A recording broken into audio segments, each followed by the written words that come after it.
Jonathan de Marco, abrazo hermanito, ¿cómo vamos? ¿Cómo andás, Hugo? Un ratito vi que estabas ahí y dije, me meto un ratito sí. porque con Hugo se puede hablar, dije. Sí, claro que sí, mi hermano.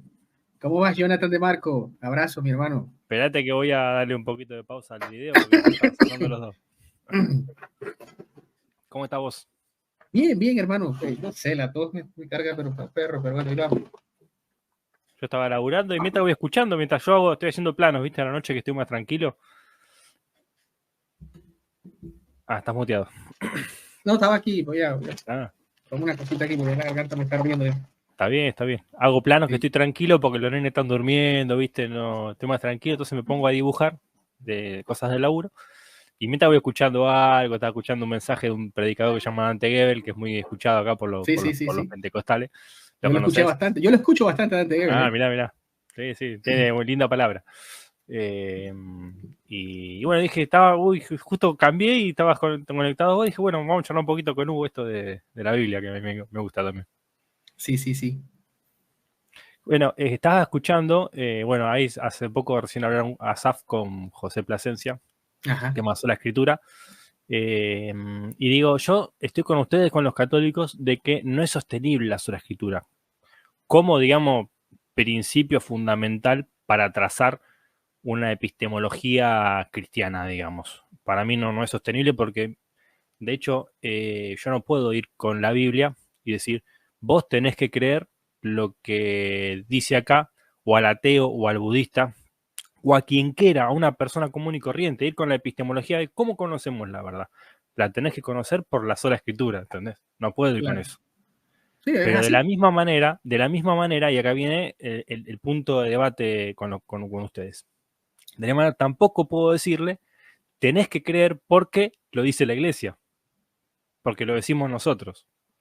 ¿Entendés? Entonces, ¿cuál es nuestro punto intermedio? Y acá es un tema de justamente epistemología, o sea, el acceso a la verdad en cualquier plano, área o rama de conocimiento, lógicamente vamos a descartar lo plenamente objetivo, que es lo que tenemos delante de los ojos, que aunque sea muy evidente, tenemos que tener fe todavía para creer que eso es real, Claro. porque no tenemos justificado filosóficamente hablando, el postulado de que la realidad, lo que nosotros observamos es real, no lo tenemos justificado, lo asumimos por fe y por la experiencia, ¿no? Pero es fe también, en algún sentido, esto lo saben los filósofos. Entonces, lo mismo pasa con el acceso a la verdad en todas las índoles. Yo no me puedo garantizar en la iglesia, o garantizar en la escritura, o garantizar en un texto, o garantizar en lo que, y acá viene el punto, lo que yo entiendo que el Espíritu Santo dice. Porque así como no está justificada la creencia en que esto es es realidad para todos, que vivimos todos en una realidad, de la misma manera tampoco tengo justificada la creencia de esto me lo está diciendo el Espíritu Santo. Entonces, hay un salto de fe en todas las líneas argumentativas. No hay un fundamento final filosófico, teológico para estar tranquilo de que tenemos la verdad.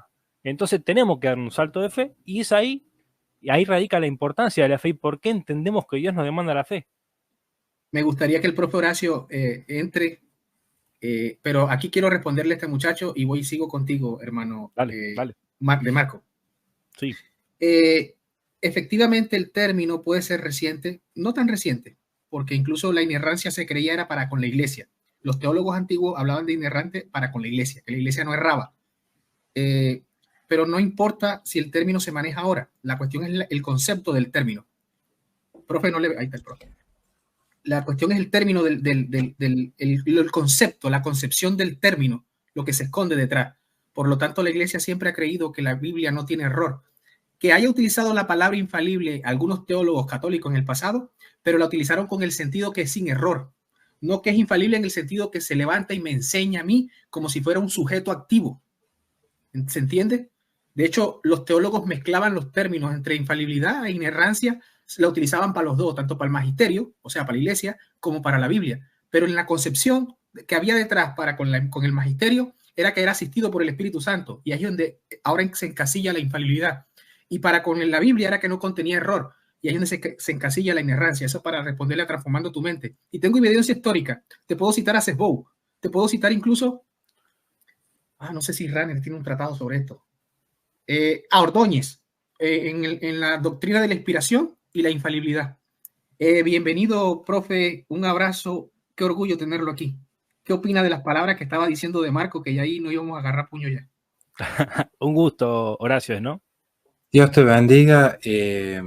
Primera vez que conversamos, así que un gusto para mí estar aquí con nuestros hermanos. Avisas de ya, yo no soy teólogo, así que yo no puedo opinar nada de cualquier. Yo no soy filósofo. ¿Eh? Y yo no soy filósofo. No, por eso es lo lindo, que acá venimos todos a aprender. O sea, venimos todos a aprender y yo aprendo siempre de ustedes. De hecho, literalmente, y no lo niego, o sea, yo escucho muchos canales evangélicos. Pero supongo usted que Jonathan de Marco, usted debe ser evangélico. Sí. No me gusta usar la palabra protestante, pero es una cuestión mía por larga historia allí. Y yo consumo muchísimo los canales evangélicos, por eso no me quieren mucho tampoco los católicos a mí, por eso. Pero me hizo ruido algo que usted dijo y me gustaría entenderlo, no debatir, entenderlo a usted. Bien, bien. Usted dijo...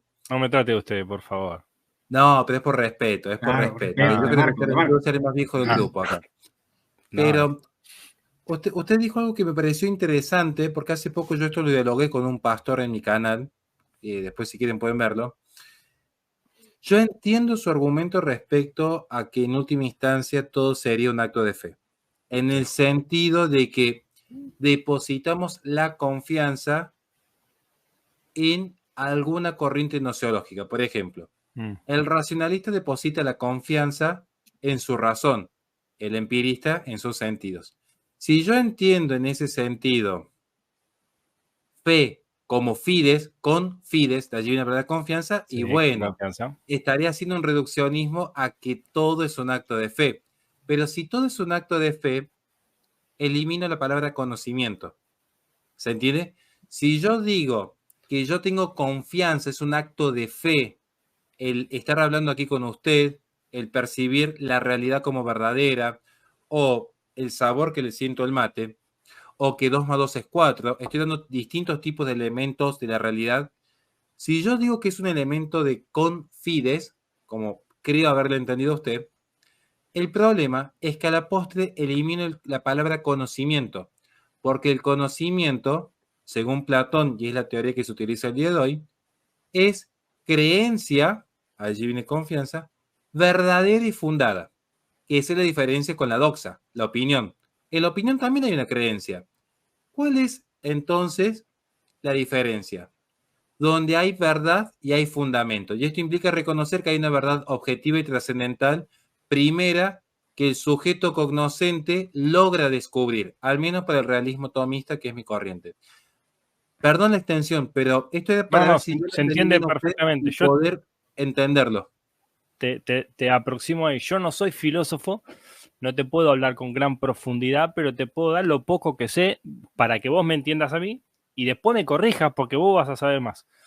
Pero yo no entiendo, digamos, que tenga que ser dicotómico ese tema de la fe y el conocimiento. ¿Por qué?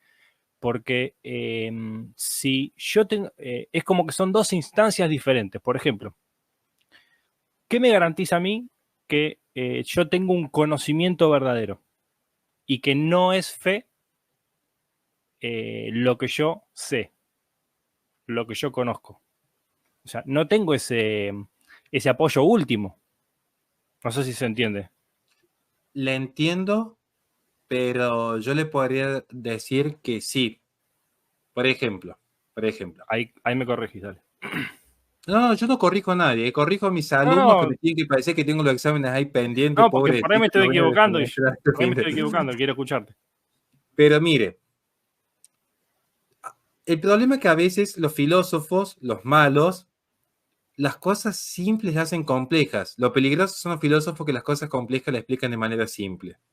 Entonces yo siempre digo, partamos de lo más básico. ¿Usted puede decirme algo de lo que usted esté seguro? ¿O usted vive en un limbo absoluto donde todo es un salto de fe? Es para conocerlo, no para juzgarlo. Bien, tengo seguridades relativas. Mayores seguridades y menores seguridades. No tiene ninguna seguridad absoluta. Es que si yo te soy objetivo con mis propias creencias, yo no puedo conocer absolutamente. Porque aparte lo dice Pablo, en parte conocemos y en parte profetizamos. Entonces, eso habla de medidas de proporcionalidad. Sí, son los grados de participación. Exactamente. Entonces, el único que puede tener una seguridad absoluta es Dios, que es seguro de sí mismo. Y nosotros, por participación en él, proporcional, podemos tener acceso al conocimiento, pero no puedo tener certeza absoluta.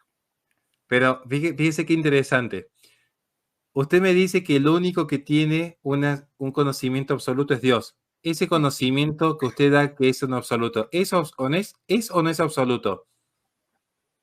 En Dios ¿O yo es relativo que Dios tenga conocimiento absoluto? Tu conocimiento, lo que te pregunta el profe es que si tu conocimiento de que Dios tiene un conocimiento absoluto es un conocimiento absoluto. No, pero eso es una propuesta de mi relativo conocimiento. Ahora, yo no tengo garantía de esa realidad. Pero bien, yo voy entendiendo. Yo digo porque a mí me encanta, usted me recuerda mucho, por ejemplo, grandes filósofos, porque no quiero que nadie vaya a ser irrespetuoso con usted. Lo que Jonathan de Marco, el profesor acá nos dice, es muy parecido a líneas de pensamiento que han marcado la historia de filosofía, que yo invito a que le puedan estudiar.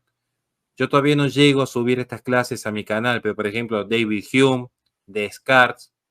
Pero le hago una pregunta. ¿Usted en este momento está pensando, o al menos es consciente de sí mismo? Bueno, vamos siempre a la relatividad, pero en la medida yo te voy a decir que sí. Lo que pasa es que acá está la fe. Porque la ¿Cómo fe que la medida, Jonathan? Claro que sí, tú sabes que estás pensando. La fe justamente se trata de absolutizar lo relativo con el fin de acción, porque la fe tiene que ir a la acción, si no es información que está ahí, que pasa por nuestra mente. Pero, Jonathan, bueno, disculpe, bienvenido a la Iglesia Católica, Fe y Obras, digamos. Así me gusta, pero... Sí, pero no sé Jonathan, si vos me escuchaste hablar con José Plasencia.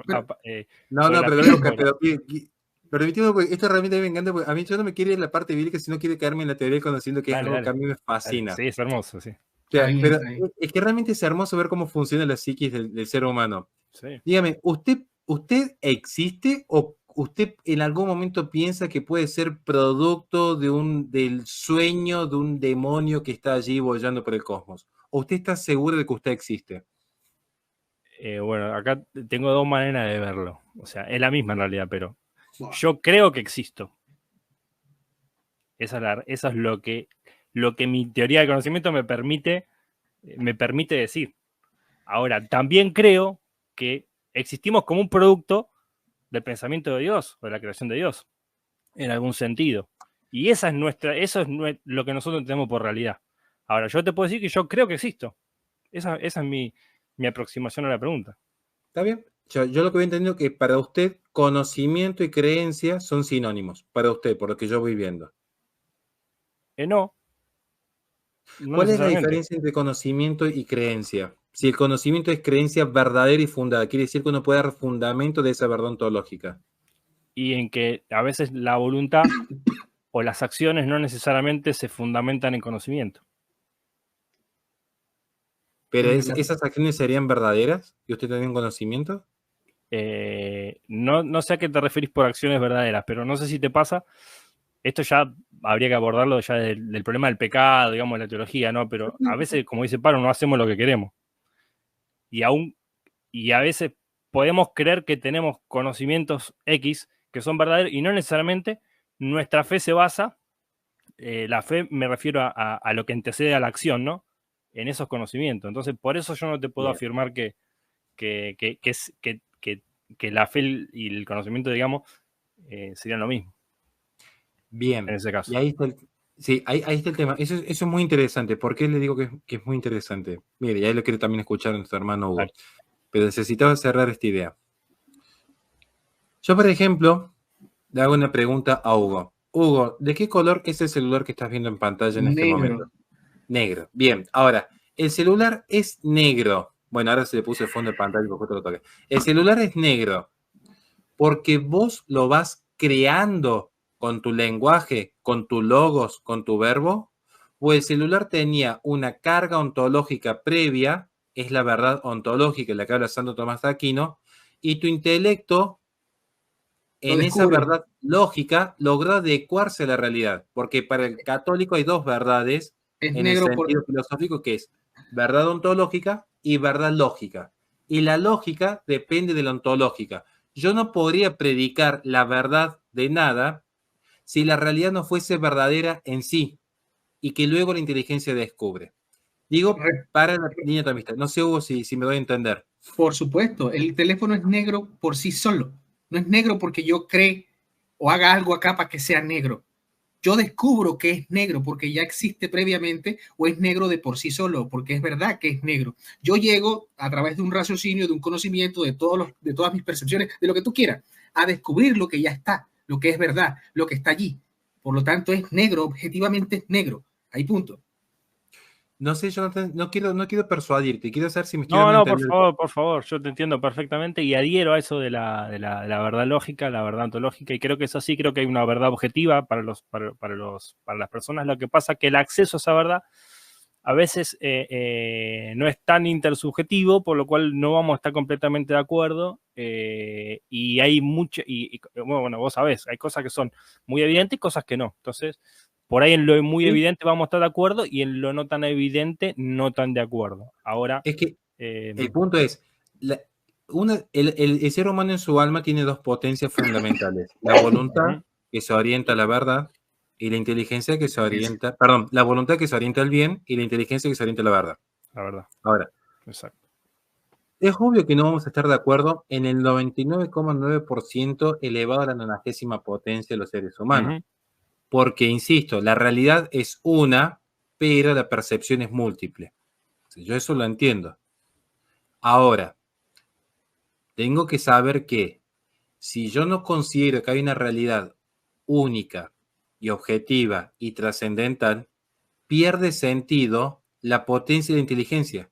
Cuando yo anulo la inteligencia, que es el intus legere, que es la capacidad de buscar la verdad, como usted y yo estamos buscando a Cristo en nuestros corazones. Exacto, tal cual. Si la inteligencia pierde esa verdad objetiva, ¿cómo se vuelve la verdad subjetiva?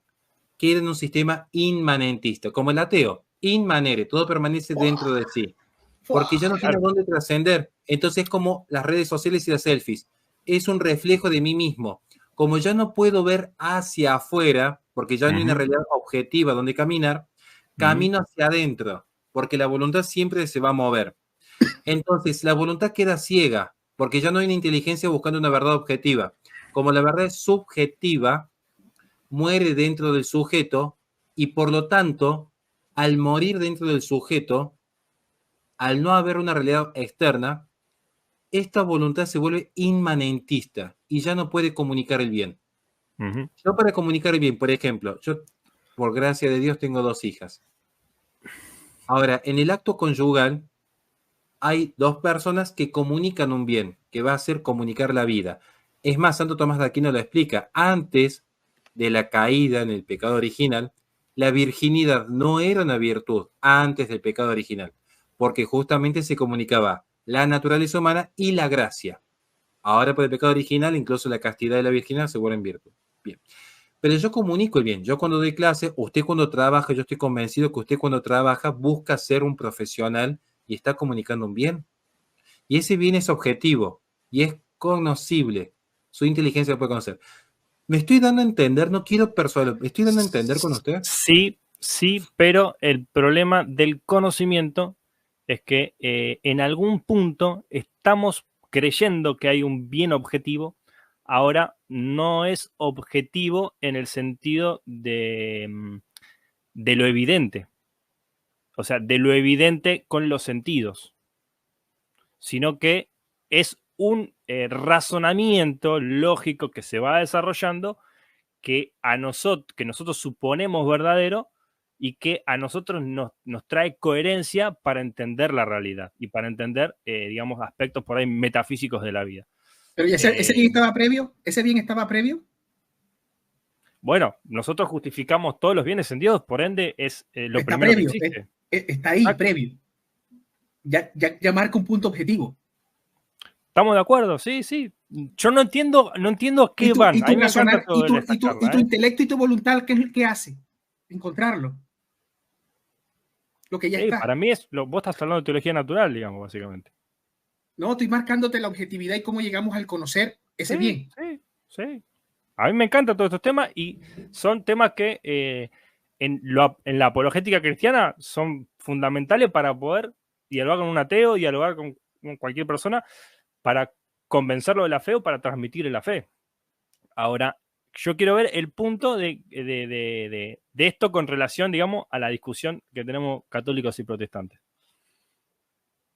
No sé si puedo hacer y ya para irme retirando, pero es muy importante la teoría del conocimiento. Digo, pues yo hace poco tuve un debate con un pastor al respecto. Ahora te quiero hacer una pregunta, Horacio, para que vos me... Hágala primero usted, porque creo que lo importante es que usted pueda hacer la pregunta. Bueno, dale, gracias. Después quiero que me escuche, quiero escucharte lo del pastor. La pregunta es la siguiente. ¿No ves una analogía respecto al constructo del conocimiento científico, vamos a llamarle moderno, y el desarrollo teológico a lo largo de la historia? ¿En qué sentido te lo pregunto? En sentido de mecanicidad o metodología, y en el sentido de que así como en la ciencia hay cosas que llamamos leyes, pero que por un paradigma diferente y mejor pueden ser susceptibles a cambio en el sentido de la explicación de lo que son.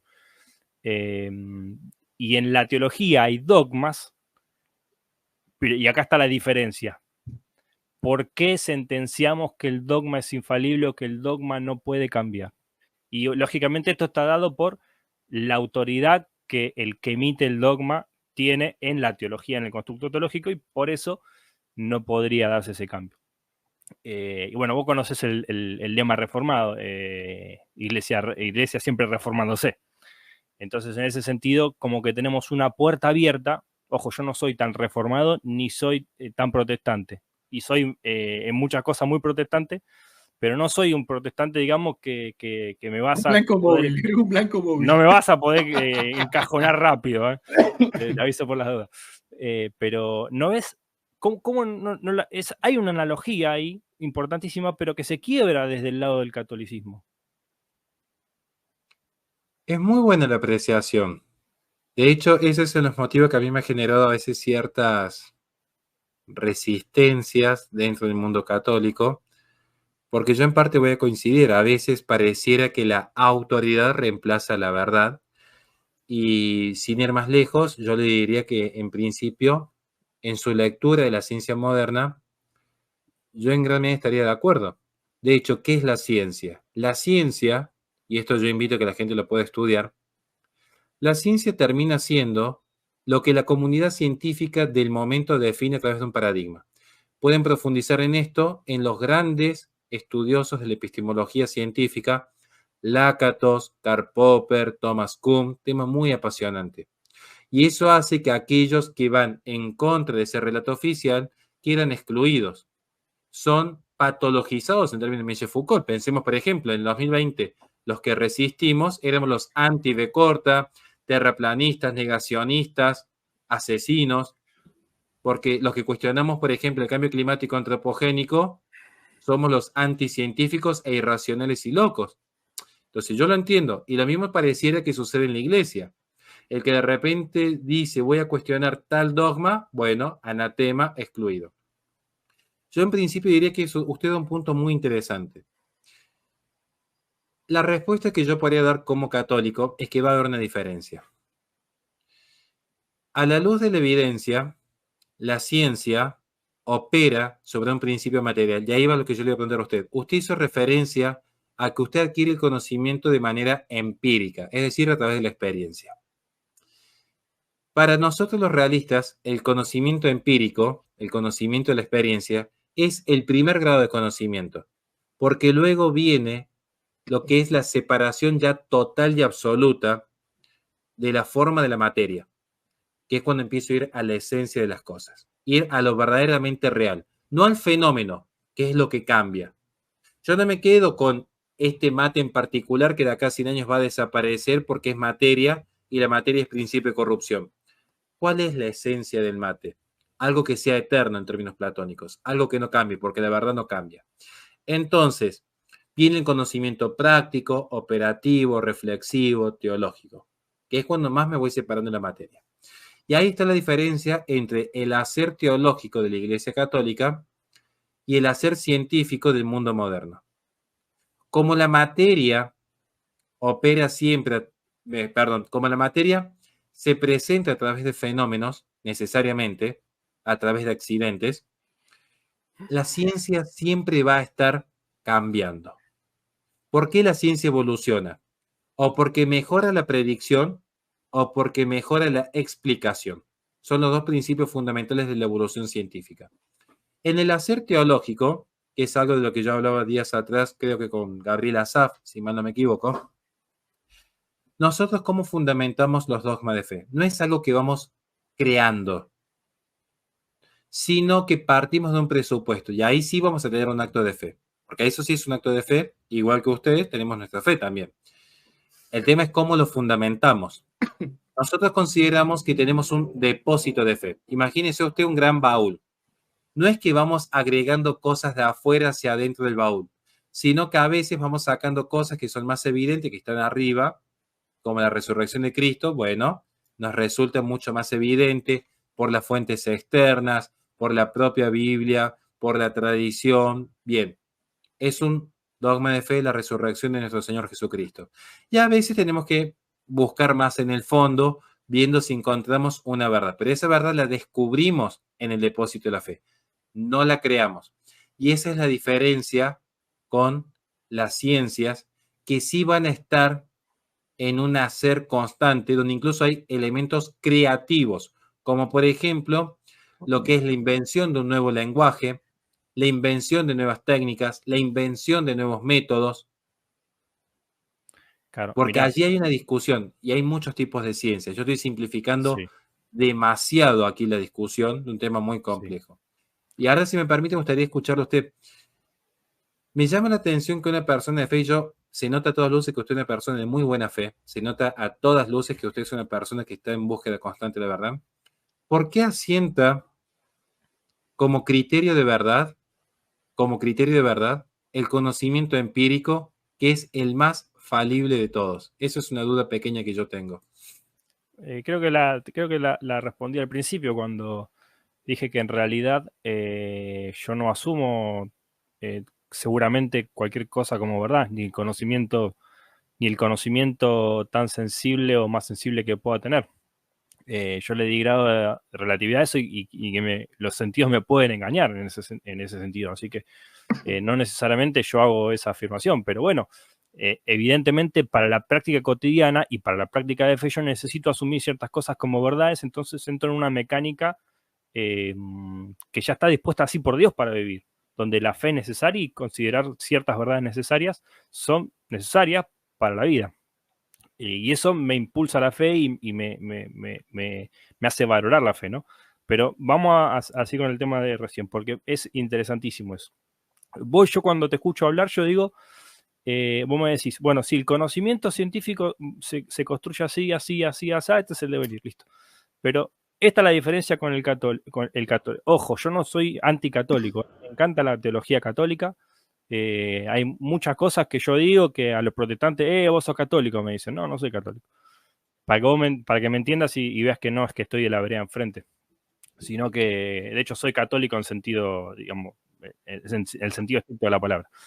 Pero el punto es cuando yo te escucho hablar de cómo se construye la teología por el depósito de fe, veo a una especie de científico basado en su paradigma que no admite que hay otra posibilidad, que es básicamente la crítica la última crítica al método científico, epistemológico.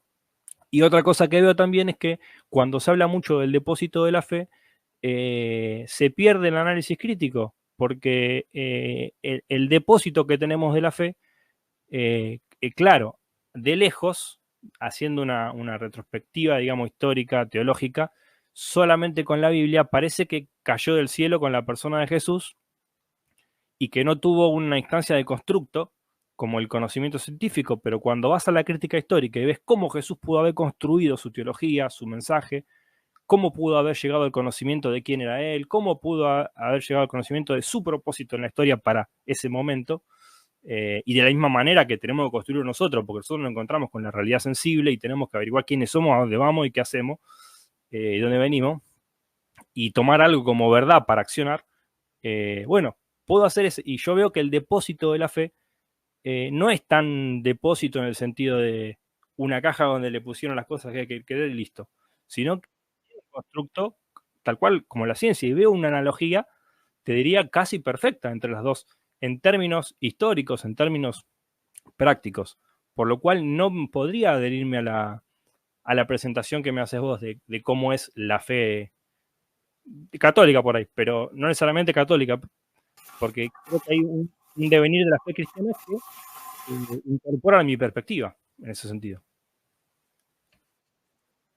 Entiendo perfectamente su punto. ¿Y qué debería presentarle entonces un católico a usted para que usted diese el salto de fe a la Iglesia Católica? ¿Qué tipo de evidencia? Porque, insisto, para mí, por ejemplo, yo no me dedico a la teología y tampoco a la prédica. Es más, creo que es un tema que hay que hablar en algún momento, pero dígame, ¿qué le convencería a usted? Porque si usted me está diciendo a mí en este momento que le cuesta creer en este depósito de fe, y usted me habla de un constructo, el constructo es humano. El constructo, esa terminología, de hecho, la acuña principalmente en el mundo occidental Derrida cuando refiere a la deconstrucción, y previamente es el marco teórico desde el que parte Rousseau, que sostuvo que el hombre en estado de naturaleza no era ni bueno ni malo, sino que las categorías de bien y de mal son construcciones sociales que se van dando particularmente a través de la religión, que va a referir, por ejemplo, Nietzsche en Así habló Zaratustra. Entonces, si yo te casé la pregunta al toque. ¿Qué me debería dar la Iglesia Católica a mí para que yo me deshaga de mi protestantismo y me vuelva católico, básicamente? Porque la fe la puedo seguir viviendo en el protestantismo, en el evangelicalismo, en el metodismo, con los luteranos, con los católicos. En cualquier rama del cristianismo podemos vivir la fe. Ahora, es una buena pregunta y creo, bueno, después me decís si no. Pero creo que yo pediría algo simple, algo sencillo. Que estas figuras epistemológicas y estas figuras de autoridad se vuelvan o se modernicen a tal punto de que no se me presente a mí la verdad del cristianismo, que yo ahí me estoy refiriendo a la fe, ¿no? Pero lo digo como con la categoría de verdad para asociarme en tu experiencia cristiana. Que no se me den a mí como se me dan en términos de infalibilidad o inerrancia. Si yo pudiera sacarle esa garantía y esas categorías a la teología católica, yo vería el cristianismo católico más cristiano aún, lo cual me haría buscar una unidad más profunda con la comunidad católica, de tal modo que yo pueda, en algún sentido, asociarme a esa comunidad institucionalmente. ¿Qué concepto tienes de verdad cuando te sometes o haces esa exigencia? ¿Para qué te digo por qué te doy esta respuesta? Yo hace 3, 4 años cambié de iglesia evangélica. Es decir, yo estaba en una iglesia evangélica y me fui a otra. ¿Por qué? Por un conflicto de autoridad. Simplemente porque yo no estaba reconociendo a las personas que me lideraban. Yo no veía en las personas que me lideraban frutos dignos de mi seguimiento, de mi imitación de su fe. Cuando uno sigue a alguien, o sea, cuando uno va al médico, que es una autoridad simple, va y porque sabe que estudió, etcétera, y te va a dar la respuesta. Incluso, ojo, algunos dudamos y decimos, che, voy a probar otro médico también. ¿Por qué? Porque no le estamos confiando. Esa relatividad de la confianza está muy baja. Entonces, a mí lo que me pasó con esta iglesia, yo estuve 20 años, empecé maduré, crecí, me dieron las herramientas para conocer las cosas de Dios, y esas herramientas me llevaron a descreer su autoridad. No digo que no esté el amor de Dios, no digo que no sean eficientes en la tarea que hacen, que Dios no obre por medio de ellos, que el Espíritu Santo no esté, etc. Simplemente que yo necesito otra cosa y necesito poner por encima mío líderes en los que yo reconozca autoridad y los cuales yo seguir para crecer en mi fe, en el camino de la fe. Entonces, esto es lo mismo para por qué yo me tendría que hacer cristiano. Tendría católico. Necesitaría ver en las autoridades de la iglesia, en la enseñanza de la iglesia, en lo que la iglesia transmite, que ojo, para mí, aunque me haga católico en algún día, la iglesia no es la institución, sino la iglesia es un conjunto de personas por los cuales opera y la institución es una herramienta. Pero tendría que ver eso, tendría que ver en la autoridad y en lo que la autoridad enseña, algo que a mí, no solamente en sentimientos, sino en reflexión y en todas las áreas de mi vida, me desafíe y me muestre el cristianismo como me parece a mí que es, porque al fin y al cabo yo creo que cada uno es su propia autoridad. ¿Por qué? Porque Dios nos dio la individualidad. Y eso no quita que entre nosotros no tengamos que organizarnos y delegarnos la autoridad, delegarnos ciertas decisiones a tomar, porque no todo podemos hacer todo. Ahora, en la medida que una persona puede estudiar teología, va ganando independencia y va cobrando libertad para poder decidir sola en ese aspecto. Como una persona que un médico que se automedica porque conoce el tema.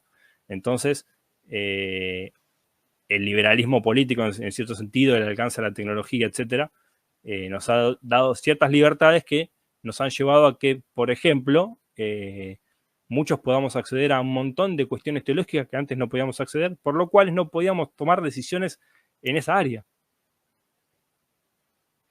Bien, yo respondo, sí, ya me voy, pero antes de poder contestar y seguir este hermoso video, quiero mandar un saludo enorme a mi hermano Teo Foros, que nunca visitó mi canal, pero que yo igual lo quiero un montón.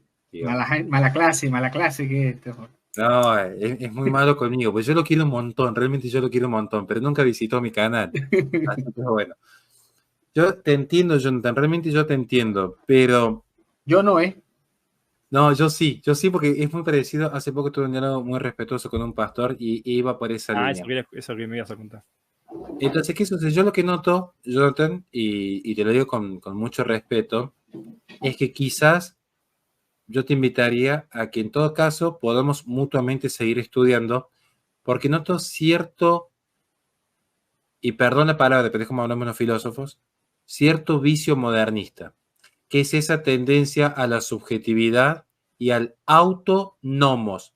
El autonomos, que en español le llaman autonomía, que en realidad es un derivado griego, implica que cada uno se da su propia ley.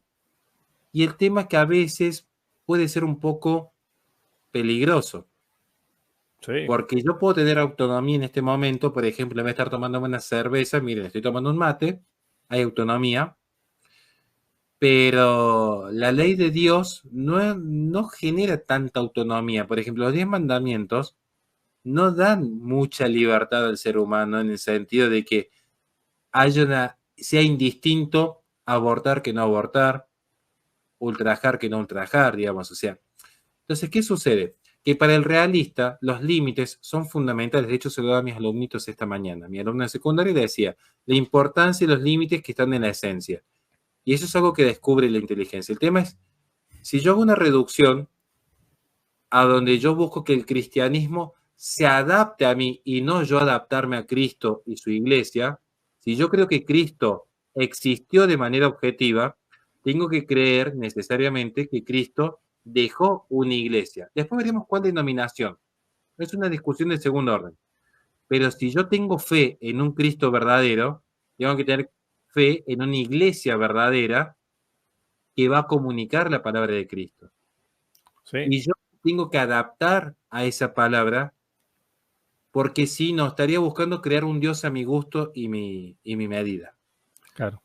¿Se entiende, Jonathan? Yo te entiendo perfectamente. No, yo me gustaría seguir porque tengo para decir también de eso. No sé si vos tenés un poquito más de tiempo. Te escucho, sí. No. Yo no los quiero interrumpir mucho, pero quiero hacerle una pregunta a Jonathan allí porque como moderno, ¿no? De hecho, estaba leyendo el protestantismo y la modernidad en el mundo contemporáneo. Tú como cristiano, el hecho de ser cristiano, ya tú tienes que abrazar dogmas. Se supone eso. Yo supongo eso. Uno de los dogmas es que Jesús resucitó entre los muertos, y entonces eso te lleva a ti a creer en algo que uno llama, o los cristianos llaman la revelación. Entonces yo aquí me hago una pregunta. Ahora entramos y déjame que responda a lo de Horacio entonces. Dale. Eso es mucho más amplio. Yo creo que no estoy siendo muy subjetivista. De hecho, yo salí de una iglesia a la que yo me estaba sujetando. Hay cuestiones que no te voy a contar, digamos, que no conté porque no vienen al caso. No es la intención difamar a nadie. Pero yo me estoy sujetando a una autoridad nueva, digamos, en la que yo reconozco autoridad, por decirlo de una manera, ¿no? Entonces no es que yo me estoy haciendo mi cristianismo solo, etcétera, etcétera, sino que trato de leer en la Biblia, trato de ver en la realidad, trato de reflexionar, o sea, hay un montón de caminos y un montón de cosas que Dios nos da como para construir la coherencia y tomar decisiones. No es solamente la Biblia, o sola escritura, como se está debatiendo, ¿no? Ni necesariamente es solamente la autoridad eclesial. Entonces, creo que justamente la mecánica para construir ese conocimiento, del que vos hablas que es verdadero, no tiene una garantía final, digamos, de que sea la verdad que no va a cambiar. Eso es otra cosa que quería decir también. Ahora voy a eso, pero digo, yo estoy viviendo un cristianismo en comunidad, soy cauto, o sea, estas cosas las hablo en YouTube, no estoy en la iglesia hablando de estas cosas porque hay gente que no está preparada para hablar de epistemología, para hablar de desmitologización, como me gusta a mí estudiar la teología, etcétera. Y así te digo, te la menciono para mostrarte un poquito el campo en el que me gusta la teología, como para que me puedas ir como poniendo las categorías que vos quizás necesitas para poder abordar la charla, ¿no? Entonces no es que yo me desapego de esa realidad, ¿no? Que yo confío solamente en mí mismo, soy racionalista para mí o empirista para mí, fuera de la comunidad. No, yo trato de sujetarme, de hecho en las comunidades anteriores en las que estuve, siempre me sujeté, digamos, socialmente hablando, siempre fui parte del rebaño, ¿no? Nunca me levanté a decir algo en contra de la autoridad, etcétera. Esos órdenes se guardan porque entiendo que son de Dios también, así como están expresados en el catolicismo máximamente, digamos, porque yo veo muchas cosas buenas dentro del sistema y la institución católica. No es que no soy anticatólico, repito. Entonces eso por un lado, ¿no? Y después, solamente un comentario al margen, si me podés hablar de la verdad que no cambia, porque yo entiendo que la verdad objetiva, la verdad última, etcétera, es una verdad que no cambia, o sea, y yo la entiendo como palabra de Dios. Eso para mí es la palabra de Dios en última instancia, ¿no? Es la verdad inmutable, la verdad eterna. Ahora, nuestra aproximación, como te decía, desde el conocimiento humano a esa palabra de Dios, a esa verdad, es en medida, es proporcional, progresa, ¿no? Avanza, evoluciona, crece. Y el constructo teológico está mediado por eso también, a lo largo de la historia. Entonces, no es que la verdad cambie, pero la verdad que está en nuestra mente sí cambia. Lo que nosotros consideramos verdad sí cambia a lo largo de la historia. Por ejemplo, los judíos creían que si hacían un sacrificio y expiaban su pecado, ahí se reactivaba, digamos, esa relación que tenían con Dios, Dios los perdonaba, etc. Y lo veían en el sacrificio animal, lo creían para con el sacrificio animal. Cuando viene Cristo, a partir de Jesús, los cristianos empiezan a pensar que eso ya no era algo eficiente verdaderamente, sino que ahora la eficiencia en términos de religarme con Dios y de recibir su perdón era el sacrificio de Cristo. Bueno, lo podemos pensar para con la gravedad de Newton, la mirada de Newton sobre la gravedad y la mirada de Einstein sobre la gravedad. O lo podemos mirar con cualquier tipo de evolución en la ciencia o en otros planos de conocimiento, que hay una dialéctica, digamos, que se va construyendo y donde lo que era una verdad para una persona o para un grupo de personas deja de ser una verdad, pero no necesariamente una verdad tan mentira como para decir es completamente falso, sino que es una aproximación necesaria a la verdad última para construir una verdad mejor después. Entonces, ¿cómo es la verdad ahí, en este tema? La verdad es una, es objetiva y es el motor de búsqueda que ha tenido siempre la humanidad. Y hay verdades que nunca han cambiado. Por ejemplo, verdades matemáticas, principios lógicos. Desde Tales de Mileto hasta nuestra fecha hay ciertos principios que no se han visto adulterados, por más que lo han intentado. Por ejemplo, pensadores como Derrida, Althusser, Marcuse, en efecto, caían en un sinsentido. Yo entiendo su punto, pero yo creo que usted está muy cerca de la Iglesia Católica en cierto sentido. Sí, sí. Porque ¿qué le impide entonces, si hay una construcción y una evolución, por ejemplo, decir, bueno, creemos en la Asunción de María, como está decidido la fecha y la misa de precepto? Sin ir más lejos. Si querés que te cuente un poquito lo que pienso sobre eso. Sí, estoy aprendiendo de usted hoy, así que... Yo miro la teología, en este caso, de la desmitologización de Ullmann. No sé si conoces el autor. Sí, probablemente, ¿no? Es un teólogo protestante que habla de los mitos, de que los mitos atraviesan la Biblia, habla del pensamiento mitológico y del pensamiento moderno científico, y que hay una transición, digamos, entre esas dos cosas. Y en el medio está la construcción de la teología del Nuevo Testamento. Y si yo miro las asunciones o los raptos, vamos a llamarlo, yo sé que los católicos distinguen entre ascensión, asunción, etcétera, ¿no? Pero vamos a la esencia del hecho. Una persona que es elevada de la tierra al cielo. Esto no solamente está en la Biblia, esto está en los mitos griegos,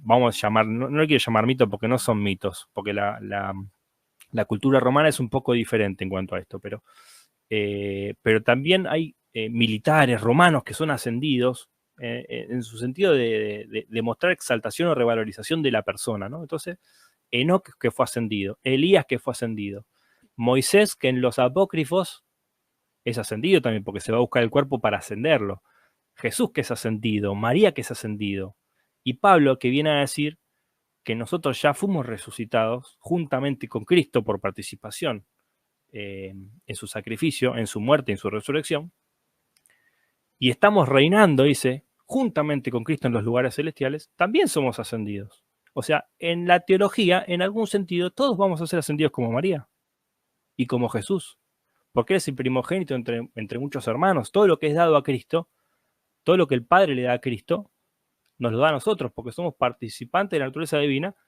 porque mora su Espíritu en nosotros y porque le imitamos. Entonces, yo no voy a decirte, no, María no ascendió.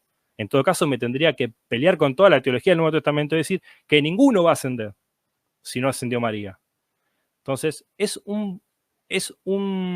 para la teología, digamos acá, es un tema donde se trata de dar un significado teológico que tiene que impactar en la vida o me tiene que llevar a mí a revalorizar la vida de las personas de determinada manera por el propósito que tienen en la historia.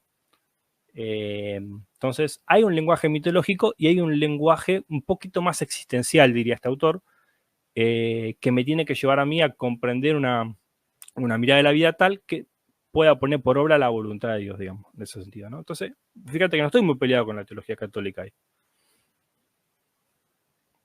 No. Pero bueno, la verdad que yo tengo que partir en breve. Me quedaría hablando con usted hasta las 3 de la mañana porque hay muchísimo para sacar y aprender. Yo creo que está pensando que yo.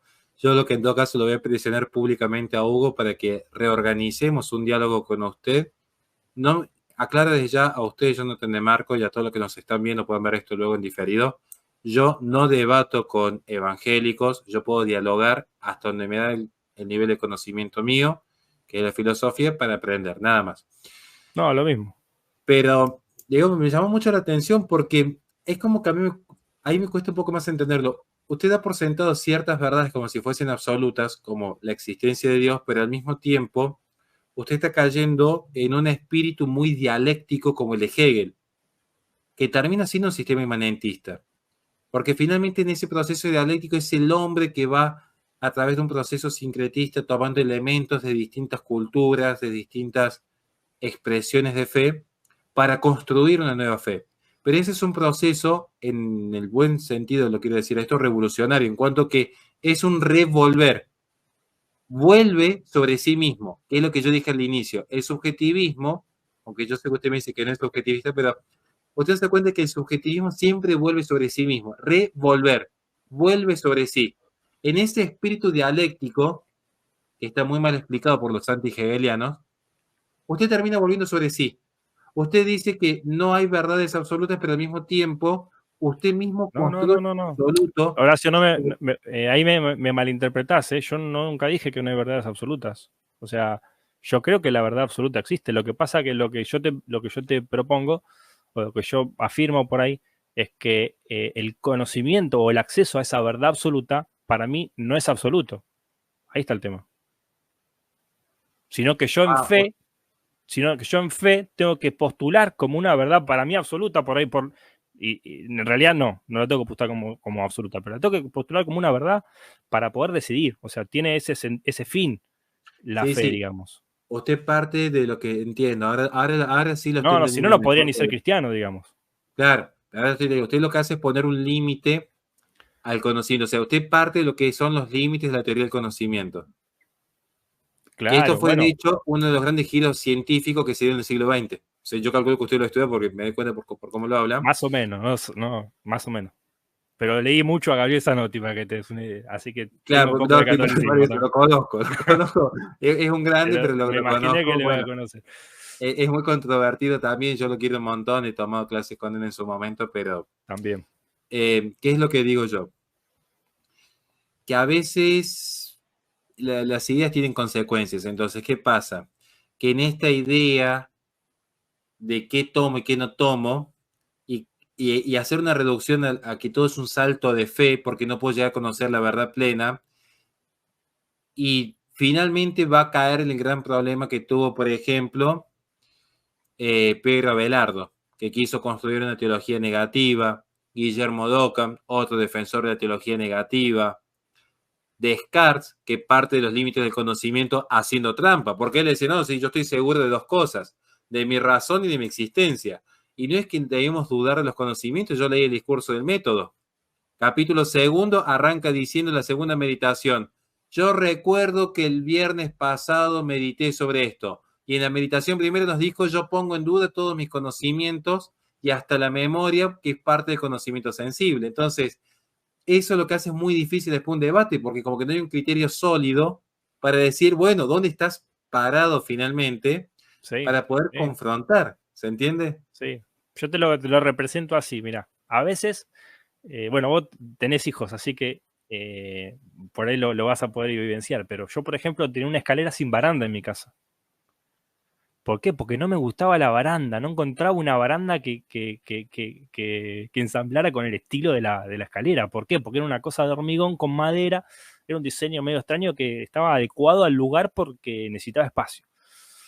Bueno, terminé poniendo una baranda que no me gusta mucho, pero la puse por seguridad. ¿Por seguridad de qué? De que ahora tengo chicos, de que suben y bajan la escalera, etc., ¿no? Ahora, yo no le hice una reja a la escalera. No la enrejé con una red, cosa que no puedan caerse. Si caerse se van a poder caer. ¿Por qué? Porque si hacen algún movimiento medio atrevido, por ahí se pueden llegar a caer. Entonces, cuando hacemos una casa, los límites que ponemos para protegernos no necesariamente son tan estrictos como para no poder saltar un balcón, por ejemplo. Entonces, en la teología a mí me pasa lo mismo. A veces veo en la teología católica, veo como sobradas protecciones al plantear la inerrancia, la infalibilidad, etc. Y en el protestantismo, en algunas ramificaciones, veo libertinaje absoluto y veo un balcón sin baranda. Entonces yo trato de ser equilibrado y trato de encontrar un punto medio porque justamente creo que ese es el equilibrio de la vida al que fuimos llamados.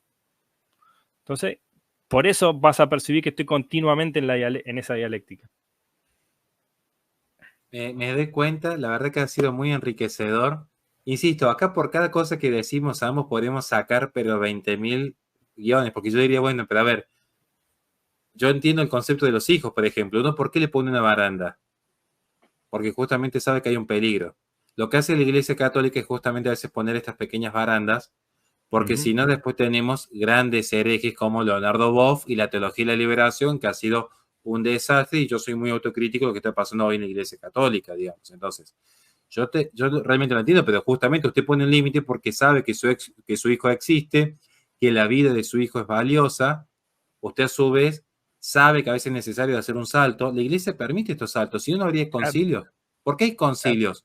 Porque era totalmente legítima la discusión interna entre teólogos católicos, hasta que viene la iglesia y dice, bueno, esta es la verdad.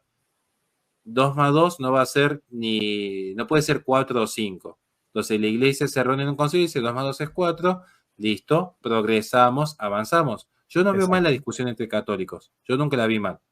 No, vaya que a mí me defenestraban con lo de fiducia súplicas, digamos, porque yo me puse el primer día, pero el tema es ese, porque uno dice, bueno, acá hay una línea moral clara, digamos, en materia de fe y de moral. Yo no creo en el relativismo, sino en el absolutismo, y que la inteligencia humana es capaz de conocer, porque somos capaces de conocer a Dios. Y a veces suena muy soberbio de nuestra parte, yo lo reconozco. Pero mire, yo porque tengo una gran esperanza en que nuestra inteligencia sí puede llegar a conocer grandes absolutos. Porque si no, no podría creer en Cristo, que siendo infinito, asume una naturaleza finita como hombre. Entonces, si yo ya parto de este principio de fe, luego se me hace entendible que cuando Dios nos dice, nos hizo a imagen y semejanza, no es para que seamos como los dioses, plenamente autónomos con el non serviam, sino porque en efecto podemos descubrir lo que es bueno, verdadero y bello. Sí, Jonathan de Marco, mira, yo ya me tengo que ir. Yo creo que para mí ha sido una bendición de Dios dialogar con vos hoy día.